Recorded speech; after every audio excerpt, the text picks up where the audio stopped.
Napalm doing God's work, intercepting the scourge of the skies, the Tu-4. It does make me wonder how effective those missiles would be against a tier 4. You know. Um, Oh my I, god. Oh my god. He just hit me with a single 23 millimeter. His tail is gone. But no, oh, he isn't. I'm dead.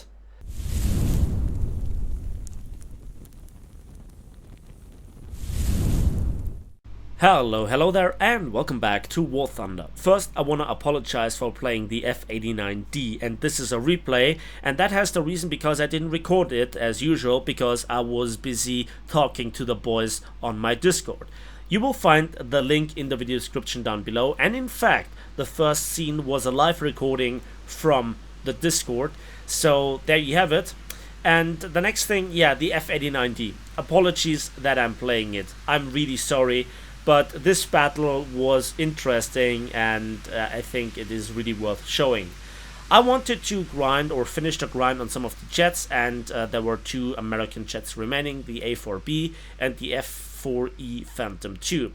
And what better plane than this one, because it is very good, apparently too good, overpowered, at its battle rating of 7.3, the F-89D, but it's also a very, very expensive plane to get because previously you have to purchase the F-89B. It is a consecutive unlock, and it is definitely in my hands better than the F-86 F-35, which might be better looking and overall better performing, but it's not the same. Now, what is so special about the F-89D, which makes you one of the most hated players on the battlefield? Well, it's the pure power of the two engines with the afterburner, where you just have so much acceleration and so much energy retention in the climb. You are completely overpowering those Me-262s that you're facing the most, or even the Soviet jets. It makes no difference, really.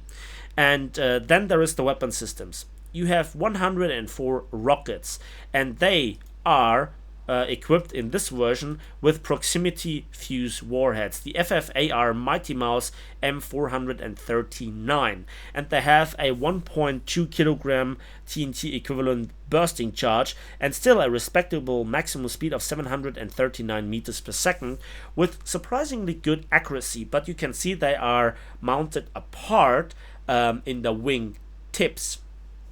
So if you're actually aiming too good, an enemy plane can fly between the rockets. And yes, there are rockets and not missiles. So I accelerated on level flight up to 900 kilometers per hour. You shouldn't really go faster because the plane will tear itself apart at 930, 940 kilometers per hour. And the MiG-9 seems to be an AFK guy, so yep, that's the first frag. Then there is the LA-15. So I get into head-on after head-on, roll out of the way. There you can see how slow this thing is. What a whale it is in the sky. It is really unmaneuverable. It is more like a jet bomber. The second MiG-9 also seems to be AFK, so he becomes frag number 2. You saw that the first rocket not always gets you the kill. Sometimes you really have to spam them, but you have so many of them. And now you see the second advantage. I completely disrupted the enemy's flying pattern, them just getting energy and altitude. They had to waste energy turning around, and they have no chance of catching me. And while this plane is definitely not the fastest in a straight line, many planes can go faster without ripping, to reach that speed of 900 kilometers per hour and then just zoom climbing away from them, this is so powerful. There I see you Tu-14, and I have lost contact in the clouds. So at which point should I decide to turn around? Well, it should be around about now. And I think that I already got my team a certain advantage by killing 2 of them, by making some of them following me. And this is now very interesting because this Tu-14 wants to bait me a little bit. So I have to deploy now the air brakes to not rip myself apart, and he wants to bait me into his back gunner. And while the first salvo misses and does little to no damage, second salvo is quite efficient. And so then I zoom away from my bloody work, kill number 3. I'm looking around and, oh god, is that a TU4? On this map, Poland, well, it's really tricky with the ground units and also with bombers. They can sneak around. Ground attackers can have a field day if they are unmolested for more than 3 minutes. There is a MiG-9 coming into a head-on, and while he has disappeared over the red box, I still see the dot. The LA-15 coming out of the dive still has no chance. Some missiles in the head-on. Beautiful kill number 4. Never go into a head-on with that thing.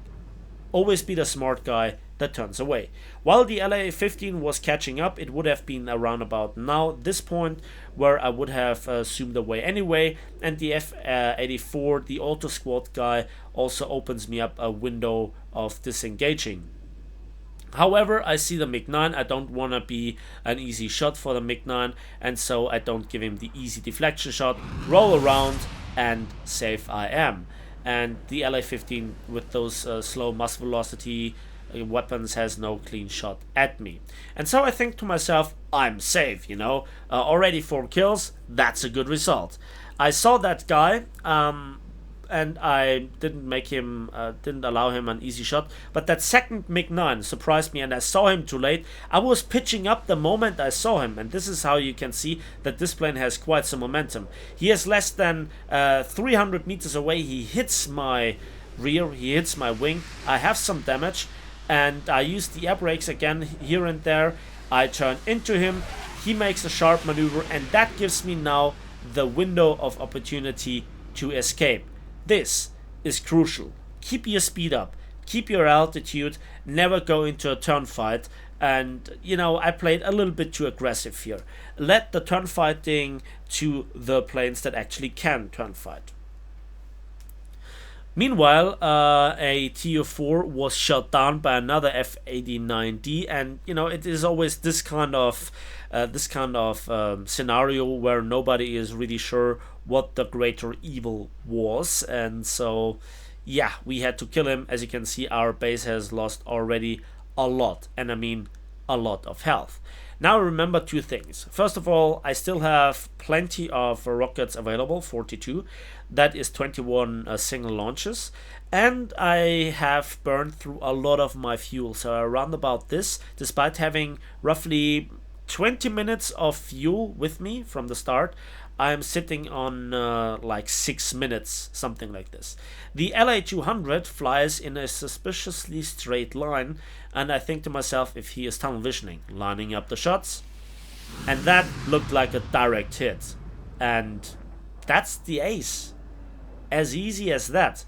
Don't get me wrong, it never works out like this when I really try hard. So this was just talking to the boys on the Discord and just having a great time and just trash talking here.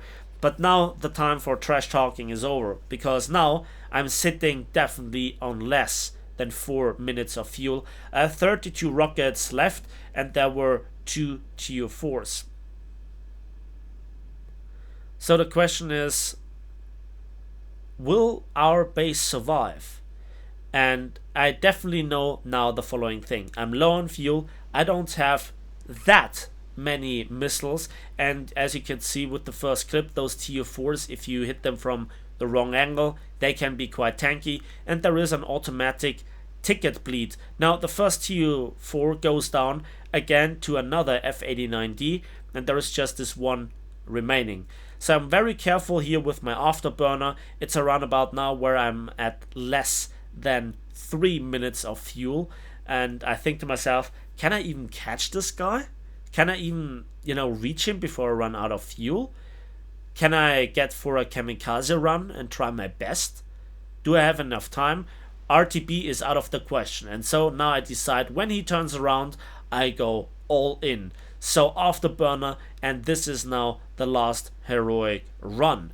I will never make it back to base, especially with the 23mm backgunners of the TU4. He has some quite defensive firepower.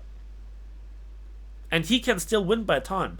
So if he would have just flown away, he would have been safe. Now me attacking from a little bit below, I think to myself, maybe he doesn't see me. So I'm watching him closely and watching out for those traces. And there comes the answer, he sees me. And this little bit turn, this little bit of evasive action threw me off target.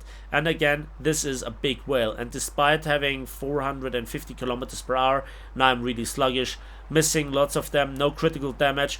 And with the last few missiles, with the last few rockets, I saw off his wing. Now I want to escape. I don't want to receive death from the grave, but disaster strikes. He has severed my control cables. The only thing remaining is here the air brake. I'm not dead yet. I'm not dead yet. And that, ladies and gentlemen, was the last enemy player. And he is definitely dead. Red and dead. And the tickets bleed down and I survive. With 6 kills in the F-89D, with one of the best civil line modifiers in the game. So for 6 kills and a plethora of epic awards, Hero of the Sky, Mission Maker and Survivor, which round up to nearly 30,000 civil lines, just the awards, I get 174,000 civil lines, and with a little 15% RP booster, 24,000 RP. That was one hell of a battle, one hell of a result, and again, I'm really sorry. I know it's a filthy plane, but again, Gaijin has not really done anything about it. Can Gaijin raise its battle rating? Yes, they should, definitely, because all I see in this thing is also down tiers. With that performance and that armament, that is filthy. Let's see if Gaijin will respond with battle rating, with upping the battle rating the next patch. So that has been it for me today. Thanks for watching, thanks for listening. I hope you enjoyed the video nonetheless. If you liked it, please give it a like, subscribe if you want to see more, join my Discord, link in the description down below, and as usual, we will see each other on the waves, on the battlefields, and in the skies of War Thunder.